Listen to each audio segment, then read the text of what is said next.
ॐ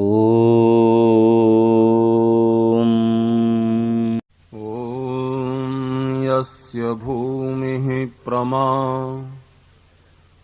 अन्तरिक्षमुतोदरम्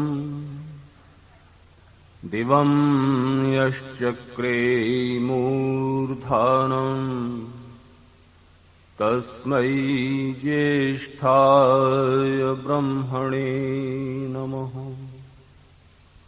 ॐ यो भूतं च भव्यं च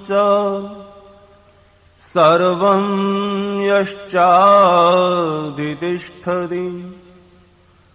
स्वर्यस्य च केवलम् तस्मै ज्येष्ठाय ब्रह्मणे नमः। तस्मै ज्येष्ठाय ब्रह्मणे नमः। तस्मै ज्येष्ठाय ब्रह्मणे नमः। श्री सच्चिदानंद घनस्वरूपिणे शिवाय चानंत सुखाभिवर्षिणे विश्वोद्भवस्थान निरुद्धि हेतवे नुमो वयं भक्तिरसाप्तये निशम्। नुमो वयं भक्तिरसाप्तये निशम्। यस्य कारुण्यलेशेन सर्वं सर्वत्र सिद्ध्यते संकल्पितं हृदाभीष्टम् तं वन्दे जगदीश्वरम्। तं वन्दे जगदीश्वरम्। सम्माननीय महानुभाव, एक बहुत बड़े शहर के चौराहे पर एक बच्चा अपने पिता की उंगली थामे हुए खड़ा था।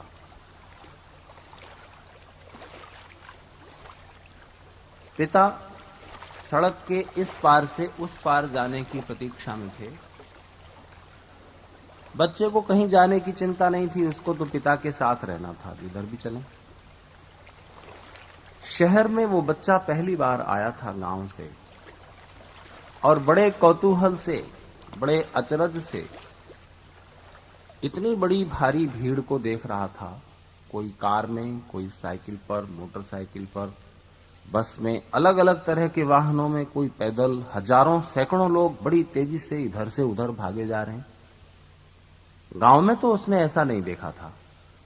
इतनी भीड़, कहां चले जा रहे हैं ये सब लोग? तो उसने अपने पिता से पूछा कि ये सब लोग कहां भाग के जा रहे हैं, इनको क्या हो गया है, किधर जा रहे हैं सब?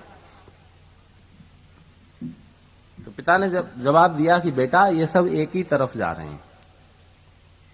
तो बच्चे ने कहा कि ऐसा कैसे कहते हो पिताजी? कोई इधर जा रहा है, कोई इधर जा रहा है, कोई उधर, इधर, चार दिशाओं में सब लोग जा रहे हैं और बड़ी तेजी से भागे जा रहे हैं।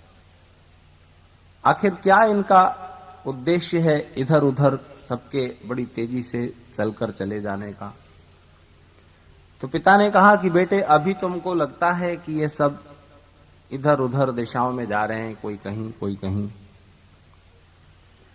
लेकिन कोई किधर भी जा रहा हो, उसका आखिरी गंतव्य एक ही है।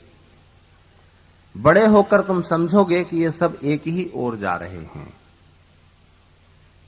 बहुत ठीक कहा था पिता ने। कोई किधर भी जा रहा हो, कैसी भी गति कर रहा हो, कैसे भी उसके प्रयत्न हो, किसी भी कारोबार में लगा हुआ हो, उद्देश्य तो एक ही है। क्या उद्देश्य है बताइए? लेकिन पैसे का भी तो कुछ उद्देश्य होगा।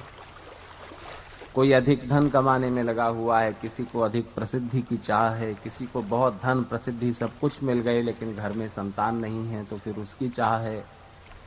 मनुष्य की कामनाएं, इच्छाएं बदलती रहती हैं। बंबई में एक सज्जन को टेलीफोन मिला कि अगर अपने उधार के पैसे चाहिए तो अभी आधा घंटे में आ जाओ। वो चर्च गेट पर थे उस समय और बुलाने वाला अंधेरी पर बुला रहा था। उसने कहा कि अंधेरी पर अगर अभी आधा घंटे में आप मिल जाओगे मुझे तो आपके जो उधार के पैसे हैं 1 लाख रुपए वो मैं अभी दे दूंगा, और नहीं तो फिर पता नहीं, फिर मैं जा रहा हूं। बड़े दिनों से वो पैसे अटके हुए थे। उन सज्जन ने भगवान से प्रार्थना की और विनय की कि हे भगवान, किसी तरह मुझे फास्ट लोकल ट्रेन मिल जाए, पकड़ सकूं उसको, नहीं तो वो छूट जाएगी। अगर ये वाली फास्ट ट्रेन अभी मिल गई तो मुझे अंधेरी 20 मिनट में पहुंचा देगी, 10 मिनट में घर पर, मैं आधा घंटे में उसके यहां पहुंच जाऊंगा। भगवान ने प्रार्थना सुन ली और उसको फास्ट ट्रेन मिल गई। लपक करके दौड़कर बैठ गया। बड़ी भीड़ थी। अभी तक तो उसकी प्रार्थना सिर्फ इतनी थी कि बस ट्रेन मिल जाए, मैं उसमें चढ़ पाऊं। लेकिन अब चढ़ गया तो थोड़ी देर खड़ा रहा, उसके बाद इच्छा हुई कि ओह, बैठने को सीट मिल जाती तो अच्छा था। तो बैठने को सीट मिल गई। अब बैठने को सीट मिल गई, उसके बाद में अंधेरी स्टेशन आ गया और हाथ में 1 लाख रुपए का ड्राफ्ट चेक जो कुछ भी था वो मिल गया। अब मन में इच्छा जगी कि वापस चर्च गेट, जो मैं वो ज्यादा बड़ी डील एक करनी थी, वहां पर थोड़ा समय था, अगर मैं वापस वहां भी पहुंच सकूं तो कितना काम बन जाए। लेकिन उसके लिए फिर से फास्ट ट्रेन मिलनी चाहिए। फास्ट ट्रेन मिल गई। उसके बाद में फिर बैठने की इच्छा हुई, लेकिन भीड़ ज्यादा थी इस बार। सरकते सरकते अंदर को आए और कोशिश करके थोड़ा साइड में बैठने को जगह मिल गई। उसके बाद में एक आदमी खिड़की के पास से उठा, लपक करके विंडो के पास बैठ गए। तो विंडो के पास मिली हुई सीट सर्वश्रेष्ठ मानी जाती है। उसके पास हवा भी लग रही है, गर्मी का मौसम है, बाहर के दृश्य भी दिख रहे हैं, सब कुछ है। बड़ी मेहनत से वो ट्रेन पकड़ी थी। इसके बाद में बड़ी कोशिश से वो खिड़की वाली सीट मिली। भगवान का धन्यवाद किया। थोड़ी देर बैठे, लेकिन बड़े जोर से पेशाब की हाजत लगाई। अब बस एक ही इच्छा थी कि किसी तरह ये ट्रेन कहीं रुक जाए और मैं इस ट्रेन को छोड़ दूं। जबकि उस ट्रेन को बड़ी बड़ी विनय, बड़ी प्रार्थनाओं के साथ पकड़ा था। फिर बड़ी इच्छाओं के साथ वो सीट मिली थी, फिर खिड़की वाली सीट मिली थी। अब इच्छा है कि इसको छोड़ दें कैसे भी। तो आपकी परिस्थितियां बदलती हैं और इच्छाएं बदलती हैं, लेकिन अंततः इच्छाएं आपकी बदलती रहती हैं। उन सारी इच्छाओं के और सारे जीवन की चक्कर घिन्नी की तरह जो गति हो रही है, उस सब के पीछे उद्देश्य एक ही है कि किसी तरह सुख मिल जाए, शांति मिल जाए, आनंद मिल जाए, चैन मिल जाए। मुश्किल यह है कि सब कुछ करने के बावजूद अधिकांश स्थितियों में वो मिलता नहीं। उसके कुछ कारण हैं। जीवन की समग्र गति जब तक संतुलित नहीं होगी, परस्पर समन्वित नहीं होगी, व्यवस्थित नहीं होगी, तब तक जीवन आनंदपूर्ण नहीं होगा। स्वस्तिवाचन के और शांतिकरण के मंत्रों का पाठ करते हैं हम लोग जब यज्ञ करते हैं। स्वस्तिवाचन और शांतिकरण के मंत्रों में परमेश्वर ने वो उपाय भी बताए हैं जिनसे कि मनुष्यों का व्यक्तिगत जीवन, पारिवारिक जीवन, सामाजिक जीवन, शारीरिक स्तर पर, बौद्धिक स्तर पर, मानसिक स्तर पर और आध्यात्मिक स्तर पर सब प्रकार से सुखपूर्ण, आनंदमय, मंगलमय हो सके। वहां वो उपाय भी निर्दिष्ट हैं और साथ ही प्रार्थनाएं भी हैं। अगर उनमें से कुछ सूत्र हम स्मरण करें और जीवन को उसके अनुसार चलाने की चेष्टा करें तो इस बात की संभावना की जा सकती है कि जीवन में हम सुख और आनंद दोनों को उपलब्ध हो जाएंगे। लेकिन जब तक हमें अपने जीवन के उद्देश्य ही ठीक से समझ में ना आवे और उन उद्देश्यों को हम विवेचित न कर लें और उनके अनुसार जीवन को चलाने की चेष्टा न करें, तब तक सब कुछ व्यर्थ हो जाता है। संस्कृत की एक प्रसिद्ध उक्ति है जिसमें यह कहा गया है कि प्रयोजनम अनुद्देश्य मंदोपि न प्रवर्तते। बिना प्रयोजन के, बिना कोई मूर्ख से मूर्ख आदमी भी 10 कदम भी नहीं चलता। किसी भी काम को अगर हम करते हैं तो उसका उद्देश्य सामने होता है। आप अपने ड्राइंग रूम में बैठे हुए हैं सोफे पर आराम से, अगर किचन तक आप जाएंगी तो उसका कोई उद्देश्य होगा। या तो आप दाल गैस पर रखाई थी, भूल गई, जल न गई हो, वो देखने जाएंगी, या पानी लाना है, या और कोई पर्पज है, कोई उद्देश्य है, कोई मतलब है, कोई प्रयोजन है, तो ही ड्राइंग रूम से किचन तक जाएंगे, नहीं तो नहीं जाएंगे। बैठे हैं ना आराम से, 2 कदम भी चलना हो, 5 कदम भी चलना हो, तो उद्देश्य क्लियर होता है हमारे सामने। लेकिन पूरे जीवन का उद्देश्य क्या हम में से अधिकांश लोगों के सामने स्पष्ट है? आखिर ये जीवन मनुष्यों का भी है, पशुओं का भी है, वो भी जी रहे हैं, हम भी जी रहे हैं, कुछ तो अंतर होगा। क्या वैशिष्ट्य है, क्या उसमें विशेषता है दूसरे पशु पक्षियों की बजाय हमारे जीवन में और उनके जीवन में? जब तक ये परिभाषित न हो और उनसे हम किन किन स्तरों पर श्रेष्ठ हैं और उन स्तरों पर कौन कौन से सुख और आनंद हम पा सकते हैं, ये जब तक स्पष्ट नहीं होगा तब तक उद्देश्य भी स्पष्ट नहीं होंगे। इसलिए आवश्यक है कि हम जीवन के उद्देश्यों की विवेचना कर लें। क्या लगता है आपको जीवन का उद्देश्य क्या होना चाहिए? लोगों ने छोटे छोटे उद्देश्य बनाए हुए तो होते हैं, लेकिन उनके अंदर छिपा हुआ जो भाव है उसको अधिकांश स्थितियों में हम भूल जाते हैं, और इसके अलावा उन उद्देश्यों को प्राप्त करने का जो सही ढंग है वो नहीं समझ पाते। उलझन यहां से शुरू होती है। देखिए, इस संसार में विचारकों ने, दार्शनिकों ने, वैज्ञानिकों ने जीवन के बारे में और जगत के बारे में बहुत तरह से विचार विमर्श किया है। तरह तरह से उन्होंने सोचा है अपने अपने दृष्टिकोण से, और उनके अलग अलग विचार हैं। भगवान है या नहीं, इस बारे में सबका एक मत है क्या? बताइए। कोई कहता है, कोई कहता है नहीं। मरने के बाद क्या होगा? इस शरीर के साथ सारी कहानी खत्म हो जाएगी, या कोई आत्मा जैसी चीज बची रहेगी? आत्मा शरीर के बाद रह जाती है, या शरीर के साथ ही सब कुछ खत्म हो जाता है? अलग अलग विचार हैं। कुछ का कहना है कि शरीर के साथ ही सब कुछ खत्म हो जाएगा, कुछ का मानना है कि नहीं, आत्मा अजर है, अमर है, शरीर के मरने से उसका नाश नहीं होता। भगवान है तो कहां रहता है? इस बारे में बहुत से विचार हैं। किस तरह यह सृष्टि संचालित हो रही है, अपने आप या इसकी संचालन व्यवस्था करने वाली कोई शक्ति है? अगर है तो कैसे उसकी प्रार्थना करनी चाहिए? इत्यादि हजारों सवाल हैं और उन पर बहुत तरह के उत्तर हैं।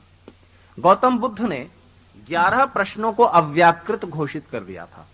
उनके पास लोग आते थे, आत्मा के बारे में, परमात्मा के बारे में, पुनर्जन्म के बारे में जब प्रश्न करते थे तो वो कहते थे कि देखो, मैंने जीवन को देखा है, जीवन में दुख है, दुख का कारण है, दुख का निदान है, दुख को समाप्त किया जा सकता है। मैं वो तरीका तुम्हें बता सकता हूं, लेकिन मुझसे ये मत पूछो कि इस जीवन से पहले क्या था, बाद में क्या है, ईश्वर कहां है, कैसा है, इत्यादि 11 प्रश्न उन्होंने अव्याकृत घोषित कर दिए कि इनसे मेरे से सवाल मत करना।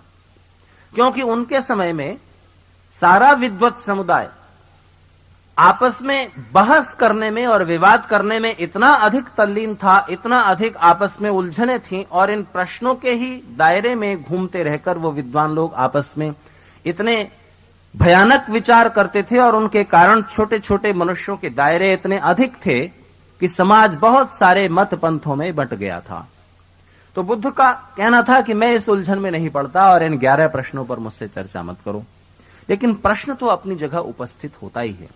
जैसे ही मनुष्य की शारीरिक जरूरतें पूरी हो जाती हैं, देखिए, जब तक आदमी को भूख लगी हुई है, बहुत जोर से भूख लगी है किसी को, और भूख में आप उसके सामने ये प्रश्न उपस्थित करें कि परमात्मा है या नहीं, मृत्यु के बाद क्या होता है, तो कहेगा कि भाड़ में जाओ ना, मृत्यु के बाद क्या होता है? अरे अभी जिंदा कैसे रहूं, सवाल यह है, रोटी चाहिए। जर्मनी का प्रसिद्ध कवि हेनरिक हेन जंगल में भटक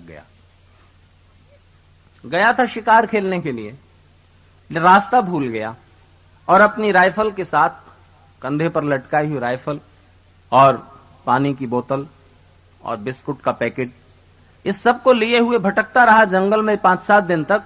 बिस्कुट खत्म हो गए, पानी खत्म हो गया, और भूखा प्यासा जब 3-4 दिन तक जंगल में भटक करके बाहर निकला किसी तरह उस जंगल के घेरे से, तो चांद चमक रहा था। पूर्णमासी के चांद को लेकर के कवियों ने बहुत सारी कविताएं लिखी। चंद्रमा जब अपने पूर्ण उसमें होता है, पूरी 16 कलाओं में, तो बड़ा सुंदर दिखता है। लोग सुंदर स्त्रियों की तुलना, उनके चेहरे की तुलना चांद से किया करते हैं। हेनरिक हेन ने भी चंद्रमा को लेकर के बहुत सारी कविताएं लिखी थी। वो अपनी डायरी में लिखता है, जंगल में भटकने के बाद जब बाहर निकला भूखा प्यासा, तो लिखता है कि जब मैं पूर्णमासी के उस पूरे चांद को देखता था आकाश में, तो मुझे उसमें अपनी प्रियतमा का, अपनी प्रेयसी का चेहरा नजर आता था। लेकिन उस दिन जब जंगल से मैं बाहर निकला तो मुझे चांद एक बहुत बड़ी रोटी जैसा दिखाई दिया, क्योंकि भूख लगी हुई थी। तो जब तक आदमी भूखा है तब तक ये प्रश्न नहीं उठते, लेकिन जब पेट भर जाता है, शरीर की आवश्यकताएं पूरी हो जाती हैं, तब तो ये प्रश्न जरूर मन में उठेंगे, मनुष्य के मन में। क्योंकि मनुष्य का ही ये काम है, वही ये सोच सकता है कि आखिर जीवन से पहले क्या था, जीवन के बाद क्या है। किसी उड़ती चिड़िया को इस बारे में सोचने की जरूरत नहीं है, किसी भैंस को, बैल को ये प्रश्न मन में नहीं उठते। ये मनुष्य ही है जिसके पास ये विवेचन शक्ति है। लेकिन अपने जीवन के बारे में हम सोचें तो वैज्ञानिक, विचारक, दार्शनिक सारी चीजों के बारे में मतभेद रखते हैं। ईश्वर के बारे में, आत्मा के बारे में, मृत्यु के बाद क्या होगा, इसके बारे में हजारों सवाल हैं और उनके हजारों उत्तर हैं। लेकिन कुछ बिंदु ऐसे भी हैं जिन पर सबको सहमत होना पड़ता है, बिल्कुल सहमति, उससे इधर उधर नहीं जा सकते, क्योंकि विवाद का, मतभेद का कोई स्थान ही नहीं है, कोई गुंजाइश ही नहीं है, इसलिए सहमत होना पड़ता है। सहमति का, एक मत होने का एक बिंदु यह भी है कि जीवन का उद्देश्य क्या है। किसी भी वैज्ञानिक से पूछिए, विचारक से पूछिए, दार्शनिक से पूछिए, आखिर में घूम फिरकर वो इसी निष्कर्ष पर पहुंचेगा कि हम सब जीवन में कुछ भी कर रहे हों, हम सब के, केवल मनुष्यों के ही नहीं बल्कि सब प्राणियों के जीवन का भी एक ही उद्देश्य है, और वो है किसी प्रकार सुख मिल जाए। ये कैसे साबित होता है? आपको इस बारे में संदेह है? बताइए। जीवन का उद्देश्य सुख पाना है, इस बारे में आपको संदेह है? संदेह की गुंजाइश इसलिए नहीं होती क्योंकि पता चलता है कि जीवन में, संसार में कोई भी प्राणी जानबूझकर दुख पाने की चेष्टा नहीं करता। कोई भी दुख पाने का इच्छुक नहीं है। सब सुख पाने की इच्छा करते हैं। बस इसी बात से प्रूव होता है, साबित होता है कि हमारी चेष्टाएं एक ही दिशा में हैं और वो हमारे जीवन का उद्देश्य सुख प्राप्ति है। अब सुख प्राप्ति जीवन का उद्देश्य निश्चित हो गया, लेकिन उस सुख पाने के लिए परमेश्वर ने कुछ मर्यादाएं बांध दी हैं।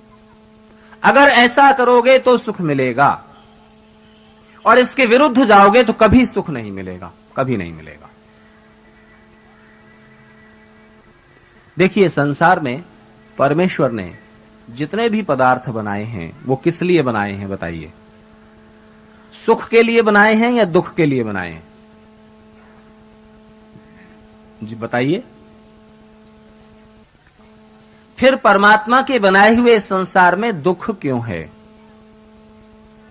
देखिए, जर्मनी का एक दूसरा प्रसिद्ध व्यक्ति है, वो बड़ा दार्शनिक है, अनीश्वरवादी दार्शनिक है, उसका नाम है नीत्शे। नीत्शे कहता है कि देखो, वो ईश्वर को मानने वालों से सवाल करता है कि देखो, एक बात बताओ, आप बहुत ईश्वर ईश्वर, भगवान भगवान चिल्लाते रहते हो और बहुत भगवान की पूजा प्रार्थना करते रहते हो, लेकिन अगर भगवान है इस दुनिया में तो दो में से एक बात है। अगर भगवान है और भगवान की बनाई हुई इस दुनिया में इतना दुख है, इतना दुख है, कोई बता सकते हैं यहां पर बैठे हुए जो कह सकें कि उनके जीवन में सब सुख ही सुख है, कोई दुख नहीं है? शायद कोई ना हो। अगर अभी इस समय आप सुखी होंगे तो भूतकाल में जो समय बीत गया उसमें भी बहुत सारे दुख झेले होंगे, और आने वाले समय का पता नहीं, न जाने कौन सा दुख आ जाए।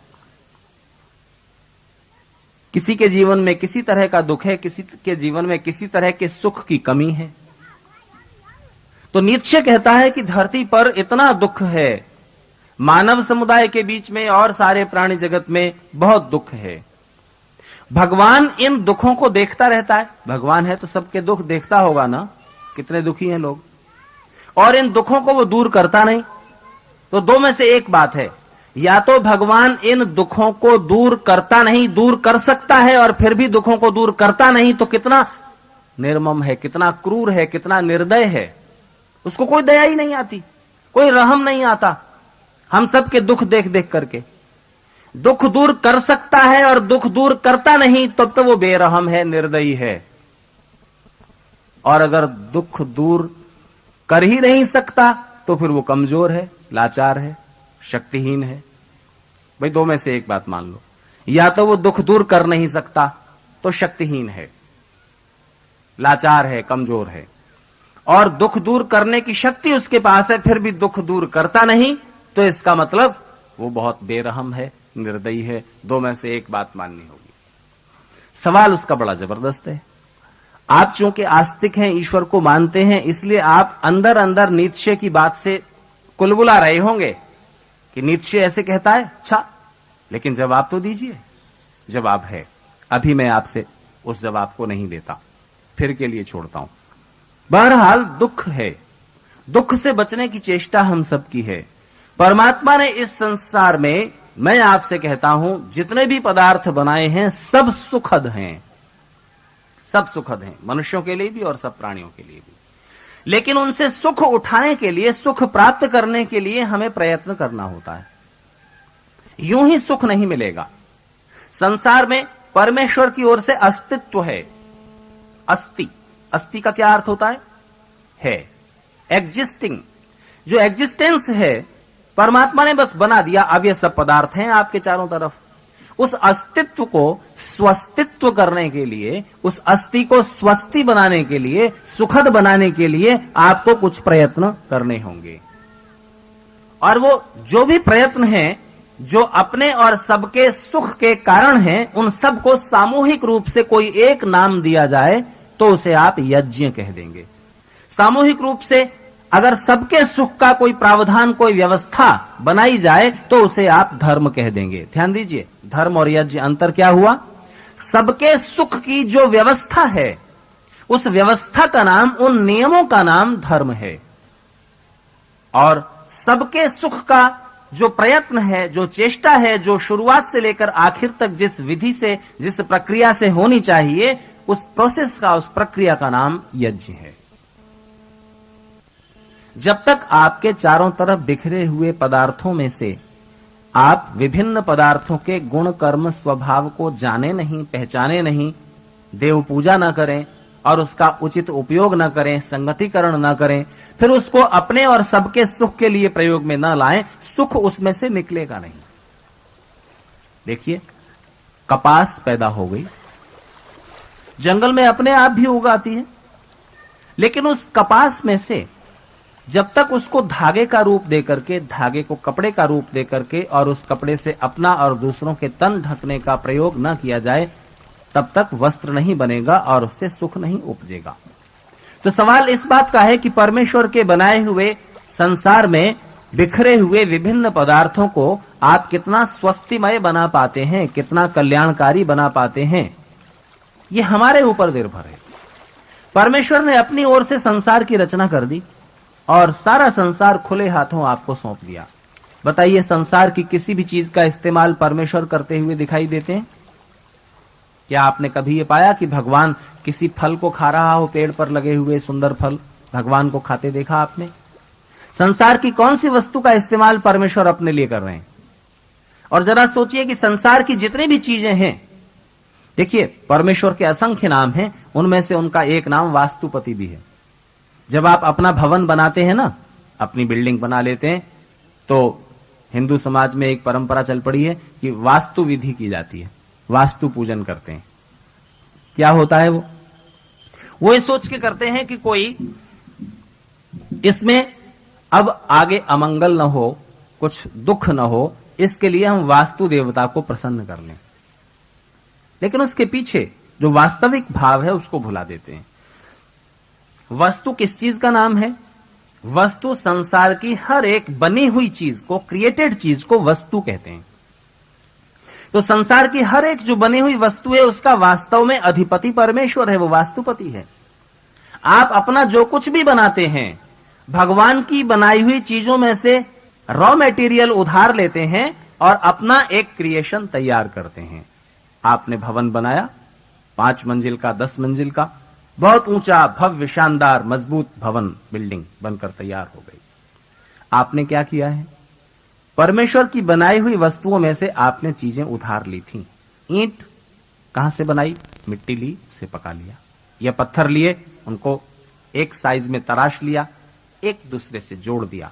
जोड़ने के लिए आपने सीमेंट या चूना, राख, कुछ मटेरियल का इस्तेमाल किया, वो भी आपने प्रकृति में से ली हैं। आपने केवल उस विज्ञान का, उन नियमों का सहारा लिया है कि कैसे 2 ईंटें, 10 ईंटें, 1000 ईंटें आपस में जुड़ी रहेंगी, कैसे दीवालों पर छत टिकी रहेगी, और बस आपने उस ज्यामिति का और उस रेखा शास्त्र का और विज्ञान के जो नियम है, प्रकृति के जो नियम है, जो कि ईश्वर ने धारण किए हुए हैं, उनका आश्रय लिया, भवन बन गया, आप उसके स्वामी हो गए। लेकिन नहीं, ठहरिए, उस असली स्वामी का स्मरण कर लीजिए। इसलिए जब गृह प्रवेश होता है तो गृहपति, पुरोहित और अपने सब आदरणीय लोगों की उपस्थिति में जब गृह प्रवेश की विधि करते हैं तो कहते हैं, हे ब्रह्मन प्रविशामि, परमेश्वर, हे प्रभु, आपके बनाए हुए इस विराट संसार की वस्तुएं उधार लेकर के मैंने ये अपना क्रिएशन, अपनी ये रचना तैयार की है, आपकी कृपा से, आपकी दी हुई बुद्धि का इस्तेमाल करके, और अब आपकी अनुमति से मैं इसमें अपने आदरणीय लोगों को साथ लेकर, अपने मित्रों परिचितों को साथ लेकर इसमें प्रवेश करता हूं। तो इसमें हमारा, हम सबका निवास और आने जाने वाले लोगों का आना और जाना मंगलमय हो, मधुर हो, सौभाग्यपूर्ण हो। तो संसार की हर एक वस्तु का इस्तेमाल आप कैसे कर रहे हैं, इस पर सुख निर्भर करता है। परमेश्वर संसार की किसी भी चीज का इस्तेमाल खुद नहीं कर रहे, और संसार की वो जड़ वस्तुएं एक दूसरे के लिए नहीं है। ये कपड़ा कपड़े के लिए है क्या? ये वाली चादर इस चादर के लिए इस्तेमाल में आती है? अंगूर अंगूर के लिए है, केला केले के लिए है, सेब सेब के लिए है, या सेब को केला खा रहा हो, केले को सेब खा रहा हो? संसार में स्पष्ट दिखता है ये जड़ पदार्थ जड़ पदार्थों के लिए नहीं है। और इनको जिसने बनाया है इतनी व्यवस्था से, वो भी इनका इस्तेमाल करता नहीं दिखता। आचार्य महामुनि कपिल ने सांख्य दर्शन में जीवात्मा का अस्तित्व है, कोई एक और चेतन सत्ता है ईश्वर के अलावा, इसको साबित करने के लिए बहुत सारे लॉजिक, बहुत सारी दलीलें, तर्क पेश किए।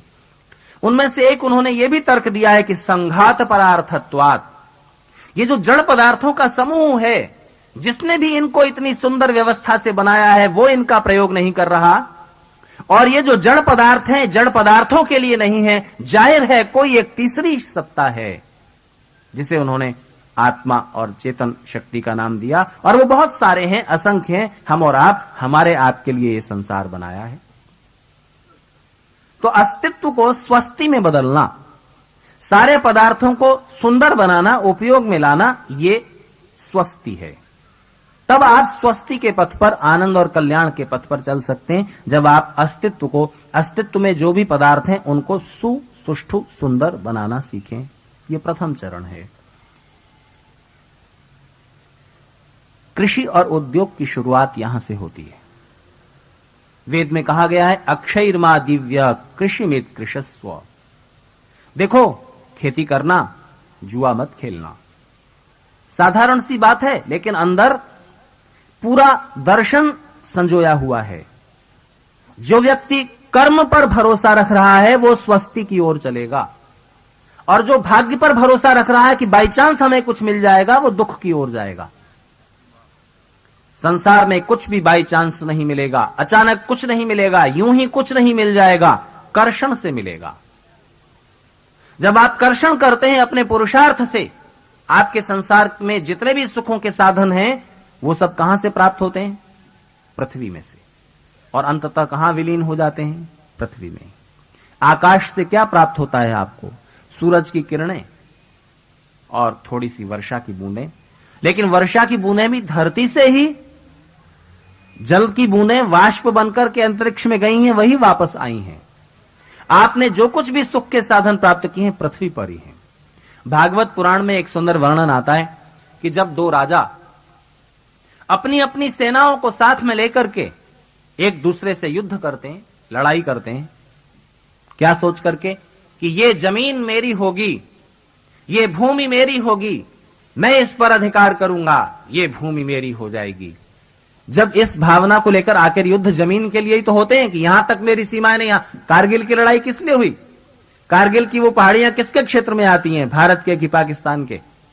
आखिर भूमि पर कब्जे करने का ही तो सारा युद्ध है, सीमा का झगड़ा।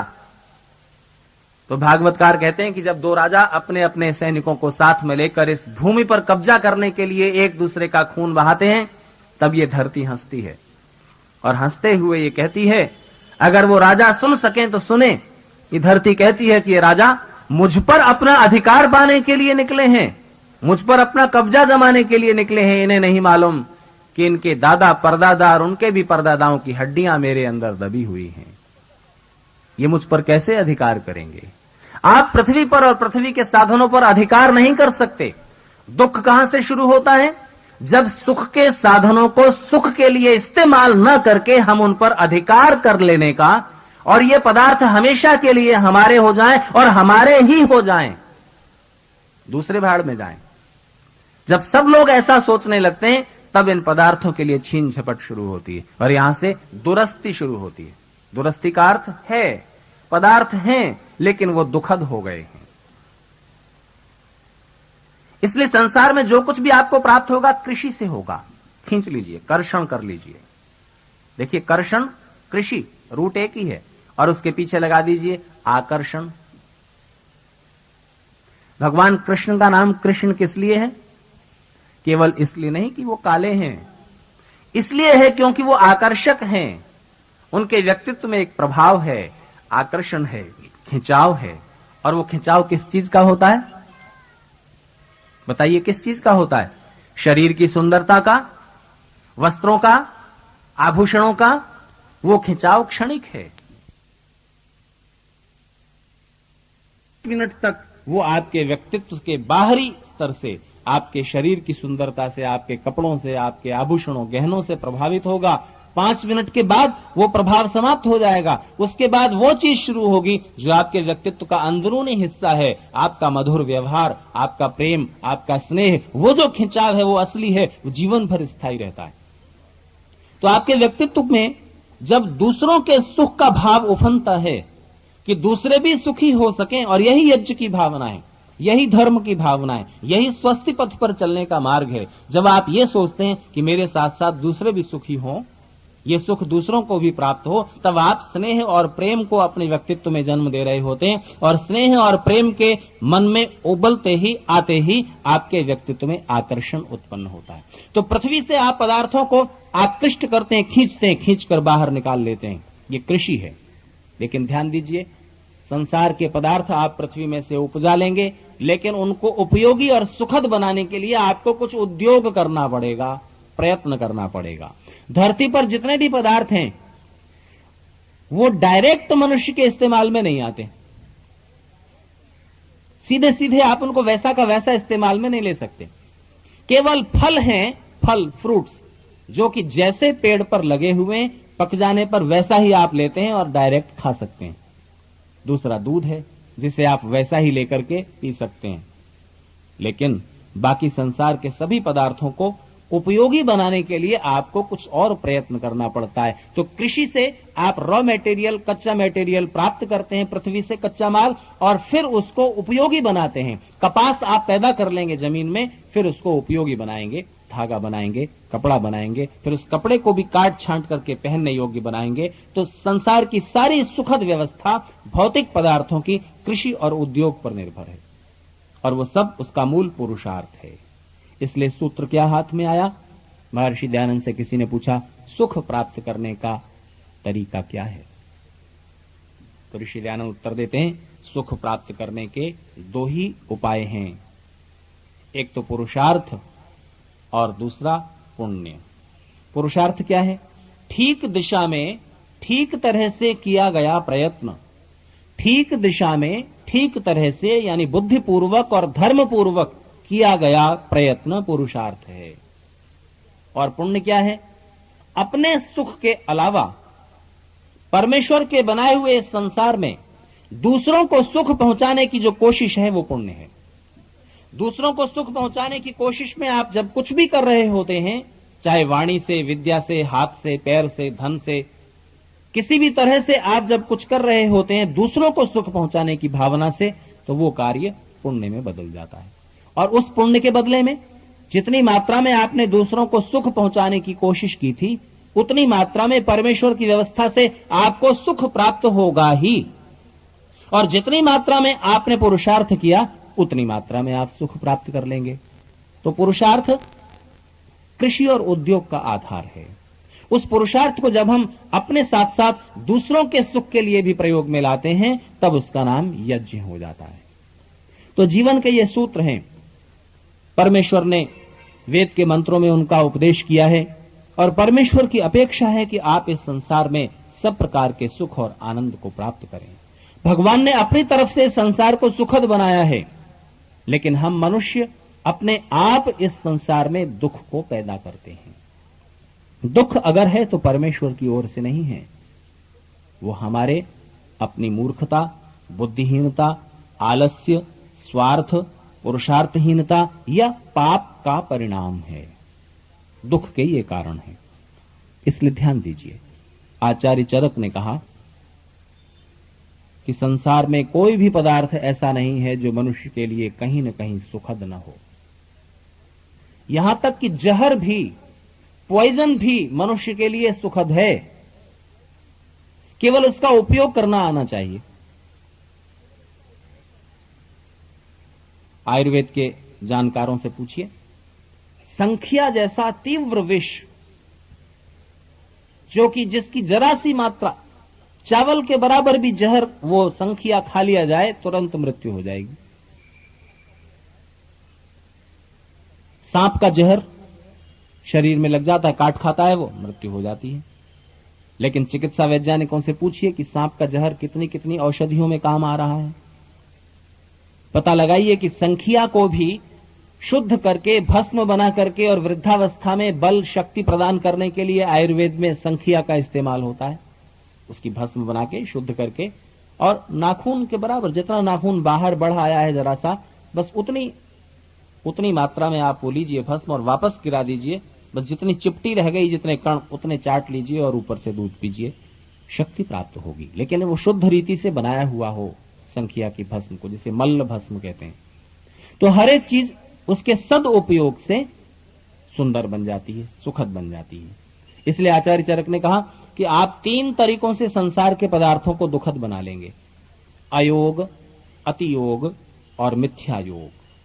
अगर किसी चीज का आप इस्तेमाल ही ना करें तो अयोग के कारण आप उस सुख से वंचित रहेंगे, वो सुख नहीं मिलेगा जो उस वस्तु से प्राप्त किया जा सकता था। और कोई चीज अगर उल्टे ढंग से आप इस्तेमाल करेंगे, जो उसके इस्तेमाल करने का तरीका नहीं है, उससे गलत तरीके से प्रयोग में लाएंगे, तो भी वो चीज दुखद बन जाएगी। और कोई चीज कितनी भी अच्छी हो, कितनी भी सुखद हो, अगर जरूरत से ज्यादा आप इस्तेमाल में लाएंगे तो वो दुखद बन जाएगी। दूध कितना भी अच्छा लगता हो आपको, फल कितने भी अच्छे लगते हो, या और कोई भी चीज जरूरत से ज्यादा जैसे ही खाई वैसे ही वो दुख में बदल जाएगी। तो अयोग, अतियोग और मिथ्यायोग, इन 3 चीजों से बचें और उसके बाद संसार के पदार्थों को कृषि और उद्योग के द्वारा पुरुषार्थ से अपने और दूसरों के सुख में लाएं। संसार का हर पदार्थ आपके लिए सुखद होगा। वैदिक सिद्धांतों को, वैदिक भजनों को, वैदिक ज्ञान को प्राप्त करने के लिए आप वैदिक राष्ट्र यूट्यूब चैनल को सब्सक्राइब करें, लाइक करें और अपने कमेंट्स, सुझाव देते रहें। आपका बहुत बहुत धन्यवाद।